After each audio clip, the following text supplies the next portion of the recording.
Hello again, my name is Noel, and welcome back to How to Cook a Thing.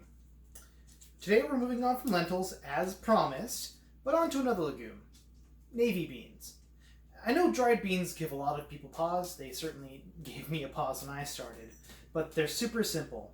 All they need is just a little forethought and prep work. Like our old friends lentils, we're going to want to go through our beans, pick out any discolored or misshapen ones and toss those out. Once we've gotten through and picked out the ones we don't want, we'll want to give these beans a quick rinse.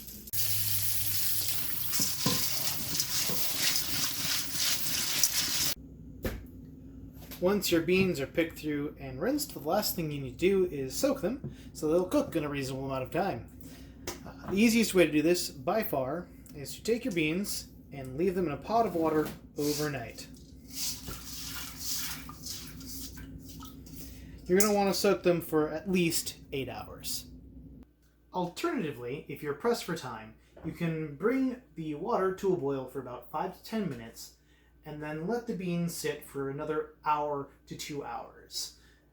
Either way, once you're done, make sure you drain the beans of this water and give them another rinse before going back and using them again. Beans are a natural candidate for soup.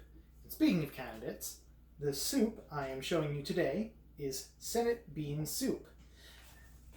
The soup's history goes back to the 1900s, where it was first served in the Senate cafeteria, although no one's really quite sure who started that tradition, and it's been served every day since. Let's go over the ingredients, and again, I'm making a half batch, so you're going to want double or triple the ingredients depending on how many people you're serving. To start, we've got a cup of beans, when they are dry anyway. We've soaked them and rinsed them, and we've put them in the pot with about 3 cups of water. To this, we're going to add one of the most important ingredients, ham hock. I don't have a ham hock. Oh, yeah. Alternatively, because ham hock's kind of hard to get a hold of, you can use diced ham, or, as I'm doing, some sliced bacon.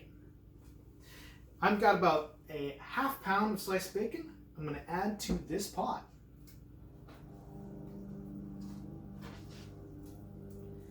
Get it in the water. We're going to bring it to a boil.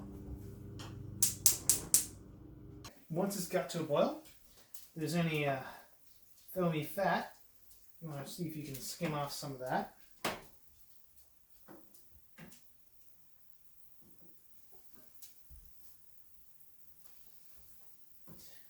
Give it one last stir, and bring the heat down to a simmer. We're going to have it on a simmer for around 2 hours. Make sure you come back every 10 or 15 minutes to give it a stir, and check to make sure that the simmer's still going. But don't rush too much yet. There's a few things we have to do before that 2 hours is up. Firstly, we have to make our potato mash, and we have to prep our veggies. At about an hour and 20 minutes to an hour and 30, you're going to want to start working on your potato mash. I'm going to do this from scratch, but you could also use instant potato flakes if you wanted to. The first thing you're going to do if you make from scratch is you're going to peel and cube a potato and get a pot of water to boil.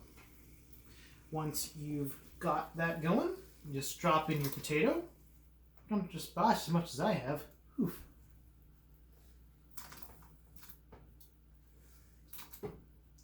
Bring this to a boil again for about 15 to 20 minutes until your potatoes are tender. While your potatoes are cooking, you're going to want to prep the rest of your veggies.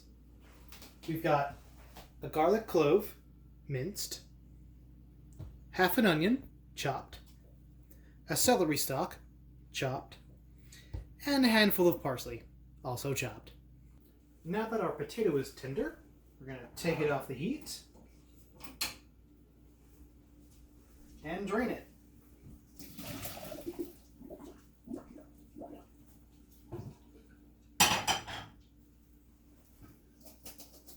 We're going to transfer it to a bowl, and using the utensil of your choice, I prefer the fork, but if you've got a potato masher or a spooner, whatever have we're gonna mash up this potato. Now, I mentioned if you have instant potato flakes, you can use those instead. Obviously, you don't need to go through this process. You'll just need to add about a little less than 1/4 of a cup to your soup when it's time. That time being the 2-hour mark.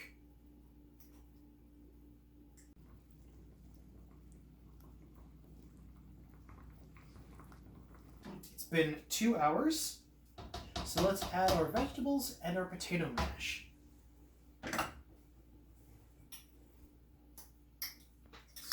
Scoop that in. And our vegetables.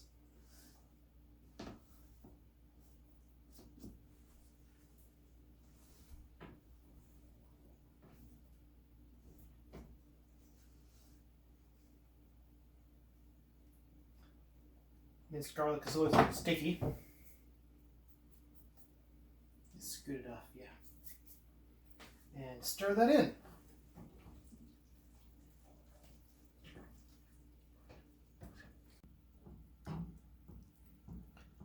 Once everything's in, give it a good mix. Turn the heat up to bring it back up to a boil. Once it's at a boil, return it to a simmer for another hour. Again, checking every 10 or 15 minutes to give it a good stir. Make sure you scrape the bottom because the potato can start to cook there. So make sure you don't want that to burn to the bottom. That'll be not great. So again, coming back and checking on this every 10 or so minutes is going to be paramount to making sure the soup is the perfect texture. And about after an hour, you get a consistency of soup more or less like this. I like it this way, but if you like it a little thinner, you can add some water to it. That'll break it up a bit. If you want it thicker, actually, you can crush some of the beans against the side of the wall of the pan and stir that in and make it a little bit more creamy. Let's plate this up. Okay. Alrighty, let's take a look at that. It smells delightful, by the way. I'm sorry you can't smell it right now, but if you make it yourself, you absolutely will. Now, you can also season with salt and pepper. Definitely save that for last because ham and bacon especially tend to be pretty salty. So if you do that beforehand, you might end up with way too salty a soup. This soup is good to go as is, but if you wanted to add a little garnish, you could add some fresh parsley on top, or as I am doing, adding some chive.